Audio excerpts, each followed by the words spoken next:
യുവാക്കൾ ഉണ്ട്. ഇവിടെ തന്നെയാണോ വീട്? കാസർഗോഡ്. ഇന്നലെ തിരിച്ച് 6 മണിക്ക്. കേസിനോട് അത്രയും സ്നേഹം? അതെ. ഇനി നമ്മുടെ കാലത്ത് ഇങ്ങനെ ഒരു നേതാവിനെ കാണുന്ന അറിയില്ലല്ലോ. നിന്നപ്പോ ക്ഷീണിച്ചു പോയിരുന്നതാണ്.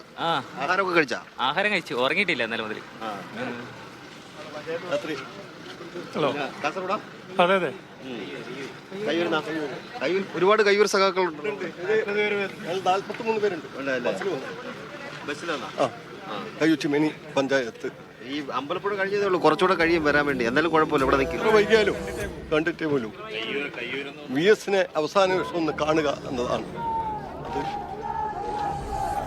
ഈ ക്യൂ കാണുമ്പോൾ നമുക്കറിയാം, നമ്മൾ എല്ലാവരോടും ചോദിച്ചു കഴിഞ്ഞാൽ എല്ലാ ജില്ലകളിൽ നിന്നുള്ള ആൾക്കാർ ഉണ്ട്. അത് ഇങ്ങനെ നീണ്ടു പോവുകയാണ്. ഈ ക്യൂവിൻ്റെ റോഡ് സൈഡിലേക്ക് കൂടി നമുക്ക് പോയി കഴിഞ്ഞാൽ അതിൻ്റെ ഒരു തീവ്രത വ്യക്തമാകും.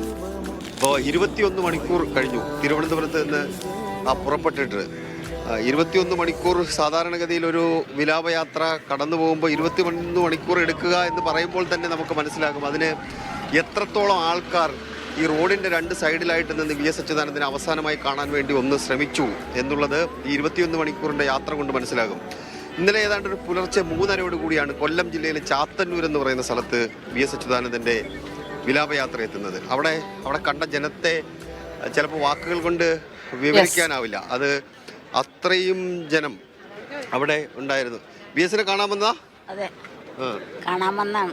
കാണാനൊക്കെ ഇല്ല, ഞങ്ങൾ കുറേ നേരം വന്നിട്ട്. കുറച്ചുകൂടെ കഴിയും വരാൻ വേണ്ടി. ഇവിടാണോ വീട്? ഇവിടാണോ? അല്ല, ചന്തുര. എന്തായാലും കണ്ടിട്ടേ പോകത്തുള്ളൂ. അതെ, കണ്ടിട്ടേ പോകുള്ളൂ. യെസ്, അതാണ് സൈഫ. അവിടെ കണ്ടിട്ടേ പോകൂ എന്നുള്ള ദൃഢനിശ്ചയത്തിലാണ് പലരും എത്തിയിട്ടുള്ളത്. പലരും ഭക്ഷണം കഴിച്ചിട്ടില്ല, രാത്രിയൊന്നും മര്യാദയ്ക്ക് ഉറങ്ങിയിട്ടില്ല. സംസ്ഥാനത്തിന്റെ വിവിധ ഭാഗങ്ങളിൽ നിന്ന് ഇന്നലെ വൈകിട്ടോടൊക്കെ യാത്ര തിരിച്ച ആളുകളാണ്. അപ്പോൾ അവരെ സംബന്ധിച്ചിടത്തോളം ഇനി VS കാണുക, അദ്ദേഹത്തിന് ആദരാഞ്ജലി അർപ്പിക്കുക, അതിനുശേഷമേ അവരുടെ ജീവിതത്തിൽ എന്ത് കാര്യവും നടക്കൂ. എത്ര സമയമെടുത്തിട്ടാണെങ്കിലും കാത്തിരുന്ന് കണ്ട് അഭിവാദ്യം അർപ്പിച്ച ശേഷമേ പോകൂ എന്ന ദൃഢനിശ്ചയത്തിലിരിക്കുന്ന ആളുകളെ കൂടിയാണ് നമ്മൾ കാണുന്നത്. അങ്ങനെ വിലാപയാത്ര തുടരുകയാണ്.